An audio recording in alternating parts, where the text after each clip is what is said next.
Diddy is freaking out after reports came out that Usher is planning to testify against him in the upcoming May trial. With just 2 months left to go, Diddy's lawyers have now filed a motion to suppress all evidence collected during the raids on his mansion. Now, Deshaun Diddy Combs looking to suppress evidence in his federal trial. Senior investigative correspondent Aaron Katersky is back with the story. Good morning again, Aaron. And to you, Michael. You'll remember federal agents from Homeland Security investigations were hardly shy when they raided Sean Combs' opulent homes in Los Angeles and Miami, guns drawn. The jailed music mogul now argues those searches and other searches of his iCloud accounts, electronic devices, and New York City hotel room following his arrest were unconstitutional. His lawyers argue evidence obtained through those searches must be suppressed. Diddy's lawyers say the government presented a grossly distorted picture of reality when applying for the search warrants, omitting certain facts and including salacious details from an unnamed producer that were never credible. Combs has pleaded not guilty to racketeering conspiracy, sex trafficking, and prostitution charges. The defense is also arguing here his ex-girlfriend, Cassie Ventura, was a willing participant in drug-fueled sex performances called freak-offs, not coerced, as prosecutors allege. Usher and Diddy have known each other for more than 3 decades, and allegedly, Diddy had been grooming Usher ever since Usher came to live with him as a kid. Usher's mom sent Usher to Puffy Flavor Camp so Diddy could help him become a star. According to Usher himself, Diddy exposed him to sex and would take him to adult parties and clubs. Allegedly, Diddy did things to Usher, which Usher couldn't even understand as a child. The result of being around that man, Sean Puffy Combs, I don't sleep to this day. I have a problem sleeping to this day. Like, yo, man, I'm here to work, man. I ain't sang in a week. I mean, I'm 13 years old, and I'm telling him, look, you're gonna put me in the studio, man. You got Biggie Smalls in there, you got Craig Mack in there. I'm not here to party with you. I don't want to go to the clubs. Matter of fact, I'm too young to even be in here. Why you got me in clubs? We would fight, we would tussle. I moved to New York City, and I lived with Sean Puffy Combs for a year. That's the crazy thing. Now, that was L.A. Reid's idea, right? We're sending you over to something called Puffy Flavor Camp. There you go. To learn Flavor Camp. Yeah, Flavor that's Camp. what it was called. And you're going to go to Puff Daddy's. He's going In the 90s, do you understand what that's like? Puffy's place was like just filled with chicks and orgying like nonstop, right? No, not really. I Come mean, on. but hey, it was curious. I got a chance to see some things. Yeah, but you were 13. What were you I seeing? went there to see the lifestyle, Right. And I saw it, and it was, but I don't know if I could indulge and understand what I was even looking at. It was pretty wild. It was, So nobody it was crazy. tried to, some woman didn't come along. I didn't say that. Okay. I didn't But say you that. What I did say is that there were very curious things taking place, and I didn't necessarily understand it. Biggie Smalls was there. Biggie Smalls was there, Lil' Kim, Craig Mack. All these people are hanging around. Yeah, man. Faith Evans, And your parents Jodeci, were Mary J. okay? Blige. They didn't know nothing about this shit. Oh. I was having a good time. You know what I mean? Does he have you doing any chores? Are you doing dishes at all? I mean, to keep you humble somewhat? Or are you just like, can you stay up till 4 a.m. with them and party? I mean, I could. I actually stayed up longer than them. And do you have money? What's going on? I mean, I had like per diem. Yeah. I had like, What like a a living. life. Yeah, it's pretty crazy. 14 years old. You're a dad now. Would you ever send your kid to Puffy Camp? Hell no. See? Allegedly, Diddy groomed Usher and led him down a path that involved becoming just as disgusting as him. Orlando Brown says he actually had sex with Usher, and then there's also the herpes lawsuit Usher lost. Back in 2018, Usher was sued for spreading herpes to 2 women and 1 man. Eventually, Usher paid $1.1 million to get the case dismissed. Well, some documents have leaked about Usher. They were obtained by Radar Online, and apparently back in 2009 or 2010, he had contracted herpes and passed it on to a celebrity stylist having unprotected sex with her. He had to pay $1.1 million to that woman for severe emotional distress, and he also covered her medical bills. That case was settled back in 2012. Now, allegedly, there was a greenish discharge from his penis. Whoa, that's a booger. You can get penis boogers? I didn't But know they that. said he said he went to the doctor. He was cleared of any STDs, so the woman went on and continued. Now, if I notice a greenish discharge oozing out of exactly. your penis, This ain't Nickelodeon. I don't know that I would That ain't continue. slime. What you gonna say? I know all these kids playing with slime nowadays, but no. I don't care who you are, Ain't nothing, okay? Nothing green supposed to be coming out your penis. Nah, not at all. That's not how this works. Nope. Yellow comes out my penis and white. That's it. Was Diddy the one who gave Usher herpes, or was it the lifestyle that Diddy pushed Usher into? Video footage of Usher at one of Diddy's freak-off parties has come out, and you can clearly see Usher surrounded by hookers and drugs. Diddy even tells everyone at the party that he plans to sleep with Usher, and Usher appears to be visibly uncomfortable. What is happening in Hollywood? We made love. We made love. Who you made love with? Diddy, Bow Wow, Busta Rhymes. You just told me you see Busta in the airport too. That motherfucker try to act like he didn't know you. You smashed Drake? No, I never smashed. Oh, you made love to Drake. And Cat Williams. What's his name? Bro, you smashing a lot of people. What's that name? Terrence Howard. Terrence Howard. Terrence Howard. Usher. Usher's a gusher. We want to thank you. Come here. Don't sit on the bed at night. No homo. No, just don't get close to the bed. Don't get close. But it's just like, yo, we want to thank you for hosting the thing, man. It's been a pleasure. You didn't have to do it, and you did it. No. I definitely didn't have to do it. I definitely didn't have to. First and foremost, I'm not getting in the bed. Shout out to him and what he did. I'm just gonna, if we can, let's just put the camera a little this way, just so we're not. I don't want my shot to even, I don't want it to come close to the bed, at all. Usher look like he fresh off a goddamn plane. Usher. Fresh off the garden stage. That's my brother right here from day one. We used to wake up and, pause, but like that's how. Back in the days when he was like 10 and I was a little bit older, his older brother, we used to fight over the Frosted Flakes. You know what I'm saying? Before pause was invented. You know what I'm saying? But it's my brother for real. We used to actually wrestle off of the Frosted Flakes because he used to always get up early with me. Now he wanted to. Usher's career skyrocketed after he met up with Diddy, and at some point, Usher realized that if he wanted to keep receiving the favors that Diddy was giving him, he had to give something back to Diddy. At the time, Diddy was trying to get his hands on Justin Bieber, and so Usher decided to help him get Justin. Usher fought with Justin Timberlake to sign Justin, and right after he gave Diddy complete access to Justin Bieber. I was flown out to Atlanta by a manager. His name's Scooter Braun. Flown out to Atlanta just to meet with him and meet different producers and different people. I was actually going to meet Jermaine Dupri at his studio. And who rolls up? Usher. In his Range Rover. Yeah, rolls up, and I was like, "Is that who I think it is?" And Scooter was like, "Yeah." And so I ran up to him and I was like, Usher, I love your songs. You want me to sing you one?" And he was like, "Let's just go inside, little buddy. It's cold out." So the politest possible way he could say no, he did. And I was like, wow, he just turned me down. And I was a little disappointed. He had to go into a studio session, so I was like, whatever. And a week later, he actually watched my videos with my manager and was like, oh my gosh, why didn't I let him sing? So flew me back to Atlanta where I got to meet him again, and he wanted to sign me. But there was something else. Justin Timberlake, right? Yes, Justin Timberlake also wanted to sign me. It was like kind of like, what happened was Justin Timberlake and Usher both went into a ring and boxed it out. And the outcome was Usher. I think it was a TKO. I ain't mean to stop you like that, but this is only a tease. Ladies and gentlemen, introducing to you Island Def Jam recording artist Justin Bieber. It's getting ready to go down. Just so you know, we're in the studio right now working on it. Get ready because it's going to be big. Ain't that right, Justin? That's right. That's right. So look out. We're coming. Justin has testified in court that meeting Usher was detrimental to his life. You get career. Do you know Raymond Usher IV? No.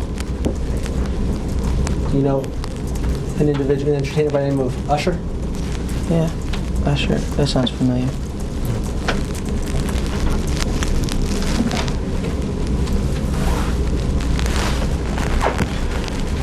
Isn't it true that Usher was instrumental in starting your career? What does that have to do with this litigation, Mr. DeKalb? This is just you trying to harass the client. Before we came back here, you had asked me. She's going to read Let her read back the question. Thank you for your memory. Is it true that Usher was very instrumental in starting? That was the last question.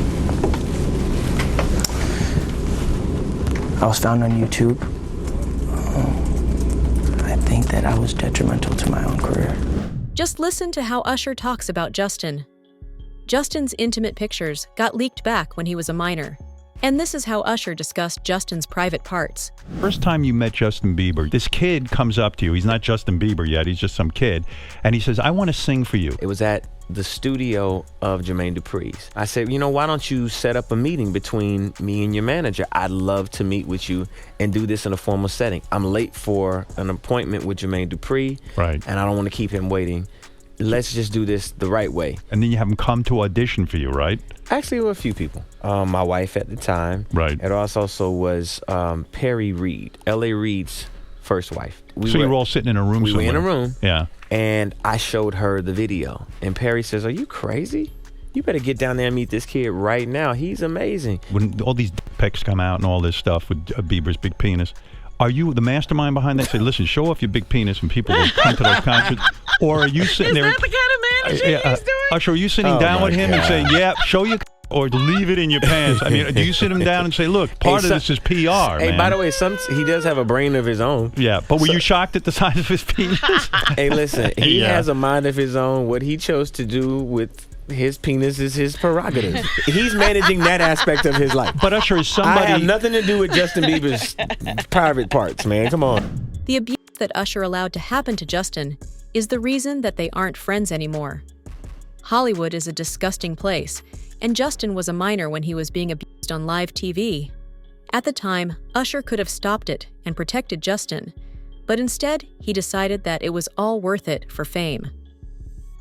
Justin has talked about the shame he feels to this day because of what was done to him. Anyways, I want to also just show you this montage. This is a montage that was shared by Evie Magazine. They do great work on their TikTok of Justin Bieber, again, just 15 years old, in Hollywood, surrounded by a bunch of adults. And you let me know if any of this registers to you as normal. Take a listen.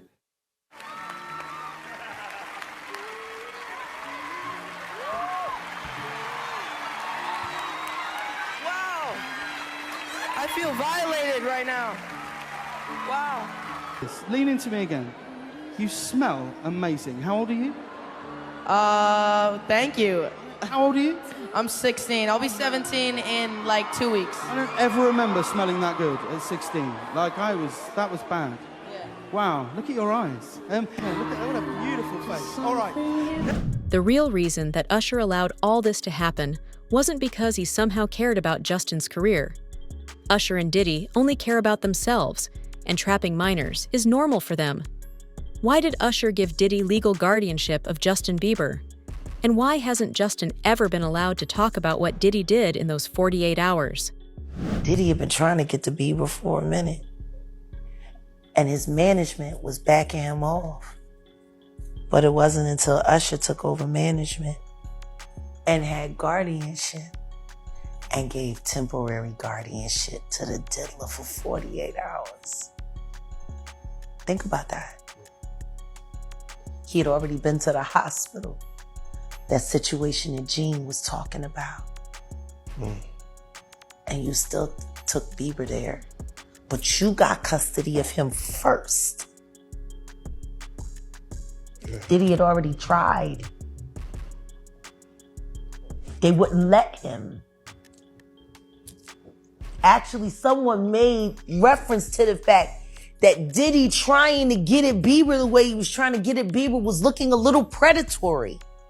And then Usher came in and discovered it and managed him and got custody of him and promised to look after him. And then he sent him to the diddler. Does that sound like a good guy? It's horrible. Does that sound like a good guy? Now that we know what Diddy's really like. They're not seeing what the intentions was in his heart when he took Justin Bieber there. Oh. Let's be honest. He took Justin Bieber there. Justin has started to distance himself from both Diddy and Usher. Recently, Justin unfollowed Usher, and back in 2023, Justin refused to perform with him at the Super Bowl. Performing at the Super Bowl is one of the biggest things an artist can do, so for Justin to say no to that just so he can stay away from Usher says a lot. Justin Bieber, is continuing the purge. He has now moved to unfollow Usher, okay, his original mentor. So this is a very big story. And the reason why we should discuss this and we should not diminish what is happening, it's not celebrity drama. This is actually the fall of Babylon that we are witnessing, Hollywood Babylon, that is. Something happened in the background and people started noticing some things last year. In 2024, you guys will remember that Usher was tapped to perform at the Super Bowl.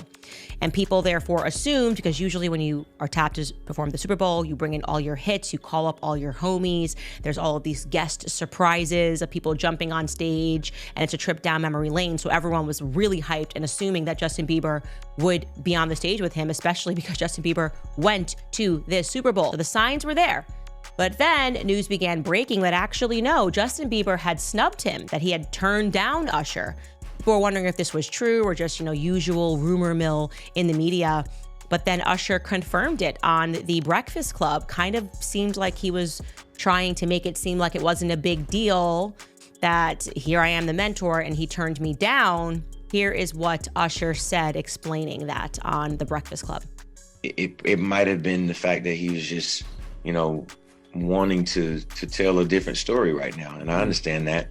But we did have a brief conversation and, we're going to do something else in the future. But there's no love lost or anything like that. I think that it's a lot of pressure for the Super Bowl, obviously, for me to put together a show. So I reached out to everybody. Justin wasn't the only person that I actually spoke to about doing the Super Bowl. But the moment was maybe for later. But Usher says we shouldn't count Justin out as a future halftime headliner. He's going to play the Super Bowl. I'll go ahead and give you that in the future. I profess that over his life and over his time because he has a career that deserves it. But it just didn't happen, but that doesn't mean it's not going to. Sources close to Diddy have confirmed that both Usher and Justin were groomed by Diddy. Industry insiders knew what Diddy was doing, but no one tried to stop it. Instead, they all helped Diddy cover up his crimes. Allegedly, Diddy even sent Usher to the hospital once. Gene Deal says people close to Diddy knew that Diddy had sent a kid to the hospital with bleeding from his butt. But how dare you say a man that groomed you, you gonna give him a pass? Bruh, I know. Let me reframe you on something. Remember Usher? We was at the Swiss Hotel. Puff had Kim in the room. Had one of Keith Sweat's baby mothers in the big room outside the master bedroom. He came outside in his robe. She gave him a fellatio right there. His back was turned to me. She gave him a fellatio. You knocked on the door. I came and opened the door for you. Puff went in the room. You came in the room and kissed that girl dead in her mouth. Now I'm telling that because you taking up for somebody that you know and a lot of more people know didn't do you right when you was at Diddy camp. You mentioned minors, and a lot of people have been trying to drag Justin Bieber into this situation because there's a lot of suspect looking videos with Diddy and Bieber in it, and they're making a lot of allegations. Mm-hmm. Same way they made allegations about Usher when Usher was younger. I mean, do you think that there's any credibility to these allegations? When there's smoke, there's fire. Why would Diddy be tapping his kid in his chest to see if he wired? And asking him, are you wired? Why would he be confronting that kid? Why would Justin Bieber make a song about, what is it? I got smashed at a Diddy party or something like that? Why? There's reasons behind all this. So where there's smoke, there's fire, Cam. I wouldn't put it past him. Yeah, Justin, he's been real quiet about this. I mean, I think like a lot of the other celebrities. I was reading something, Cam, and the kid say after he went to Diddy camp, he started using drugs so heavy and was smashed every day.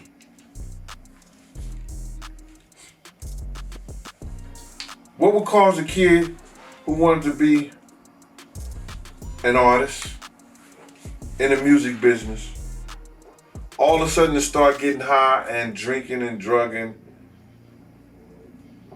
popping pills and smoking? What would cause a kid to do that? I mean, usually trauma. Or a Diddy party. If you don't mind me asking, because I know the topic is sensitive, what happened to Usher? I heard about some music executive from the industry back in Harlem. You know, I heard it from some music executives back in Harlem. And I'm not going to speak on their name. They doing programs and everything like that, and they may be doing some programs. They may speak on it themselves. But I heard it from some music executives. Where did you hear? Bro, you know how people be talking, and we was around some people, something like that, and then some people might say, yo, I don't F with that dude. And at the time, I didn't even know who the F Usher was. You know what I'm saying? It was one of those type of situations. And when probably say, yo, man, I don't F with them niggas. Man, I'm getting out that industry and everything like that. You know, Puff sent this little kid to the hospital. How he sent him to the hospital? Man, nigga was bleeding from the butt. And that's what was said. But I didn't even have a name for the kid at the time. Then you heard, and that's what happened. Diddy's lawyers are quitting after seeing the evidence against him. Anthony Rico, one of New York's best attorneys, has just filed a motion to quit being Diddy's legal counsel. Anthony wrote that he and Diddy had developed irreconcilable differences, and he could no longer help out Diddy. He's doing fine. It's a difficult circumstance. He's making the best of the situation.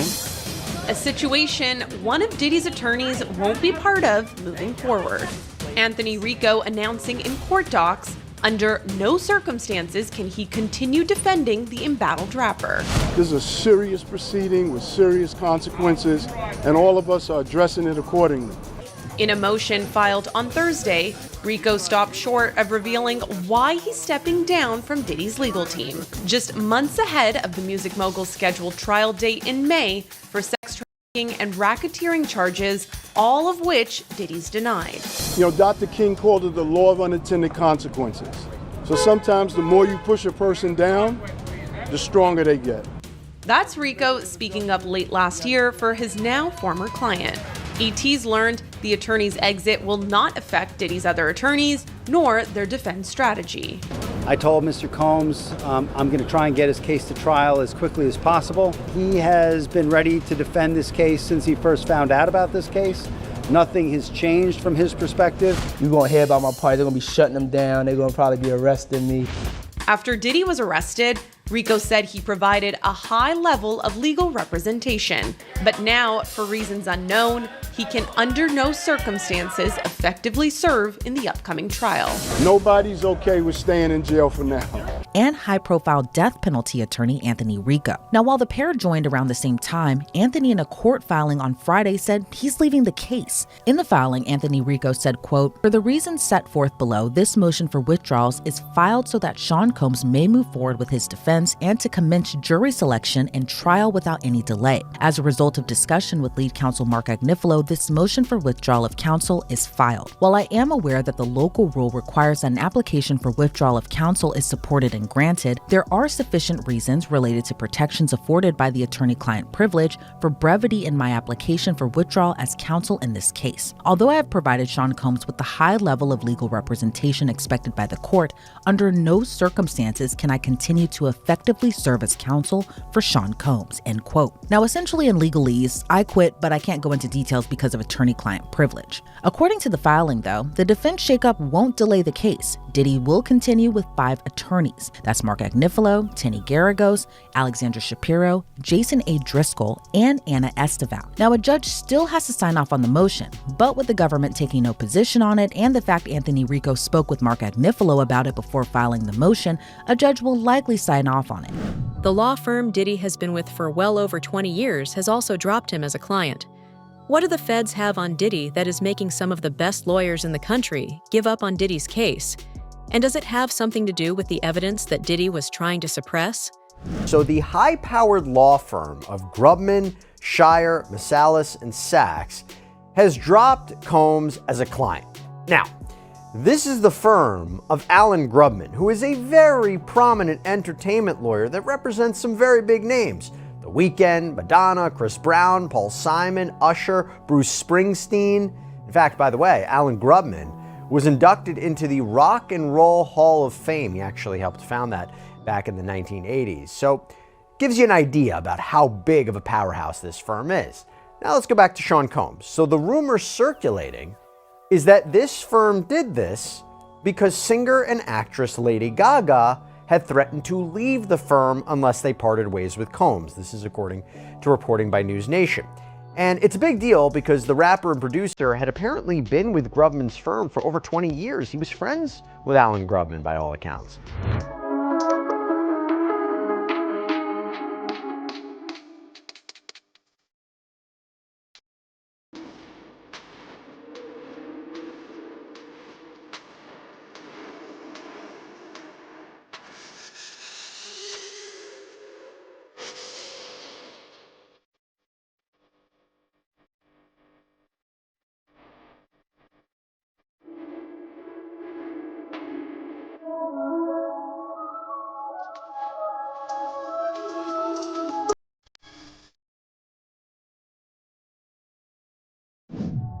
Diddy's lawyers have filed for some of the charges to be dismissed. Diddy's legal team claims that the only reason Diddy is being charged is because he is a successful black man. They claim that the charges against Diddy are racially motivated and should be thrown out.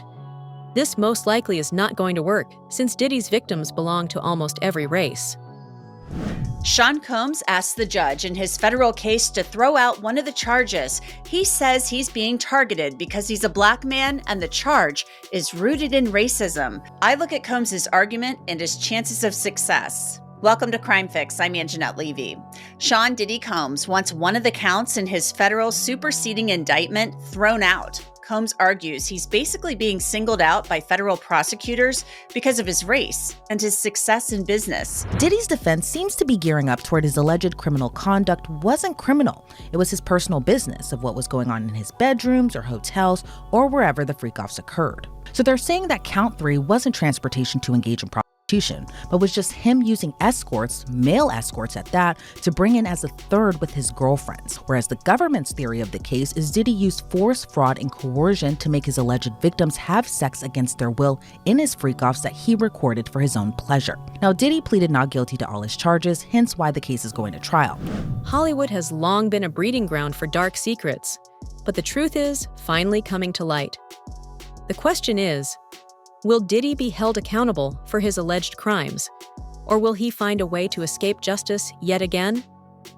Let me know your thoughts in the comments below. Do you think Usher's testimony will seal Diddy's fate? And what do you make of Justin's silence on the matter?